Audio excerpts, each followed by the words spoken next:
বাংলাদেশের কিন্তু আনসারের সদস্য সংখ্যা ৬০ লাখেরও উপরে। আমাদের এখানে হেডকোয়ার্টারের ভিজিটের একটা মূল উদ্দেশ্য ছিল এই বাহিনীর সমস্যাগুলি জানা এবং এই বাহিনীকে কীভাবে আরও আগায় নেওয়া যায় এই সম্বন্ধে আলোচনা। ওইটার উপরে একটা পুরো ব্রিফিং হয়েছে। তা আপনারা জানেন যে বাংলাদেশের কিন্তু আনসারের সদস্য সংখ্যা ৬০ লাখেরও উপরে।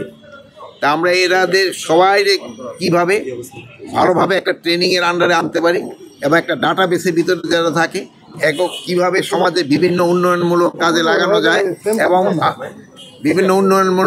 লাগানো যায় এবং ইন টাইম অফ ক্রাইসিস একক কীভাবে ডিপ্লয় করা যায় এই সব ব্যাপারেই কিন্তু আমাদের আলোচনা হয়েছে। এই মহাপরিচালক এরা খুব ভালোভাবে চেষ্টা করতেছে। এই ৬০ লাখের উপরে কিন্তু প্রায় ৬১ লাখের মতো আনসার, এদের ট্রেনিংটা আরও কিভাবে ভালো করা যায় এবং এরা জনগণকে কিভাবে আরও বেশি সেবা দিতে পারে এই ব্যাপারে। তা এই বাহিনীর আবার কত কিছু সমস্যা রয়ে গেছে, ওই সমস্যাগুলিও তারা বলছে এবং এই সমস্যাগুলি আমরাও কত তাড়াতাড়ি সমাধান করতে পারি এইগুলি ব্যাপারে আমাদের এখানে আলোচনা হয়েছে। আর একটা হলো জানেন এই ফোর্সটা কিন্তু যেহেতু আমাদের অন্যান্য ফোর্সের সাথে তারা কিন্তু বিভিন্ন সময়ে ইভেন যে কোনো ক্রাইসিসে যে কোনো দুর্যোগে এরা কিন্তু সবার সাথে কাজ করে এবং এরাই কিন্তু মুখ্য ভূমিকাটা পালন করে। এবং দেখছেন আপনারা এই গত পূজার সময় তাদের ভূমিকাটা কিন্তু ছিল মেইন।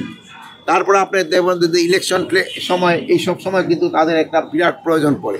এগুলি সম্বন্ধেই আলোচনা হয়েছে এবং এরা কিভাবে তাদের ট্রেনিংটা আরও ভালো করা যায় এবং তাদের কিছু সুযোগ সুবিধারও অভাব আছে, ওইগুলি আমরা কিভাবে তাড়াতাড়ি সমাধান করতে পারি ওই সব নিয়ে আলোচনা।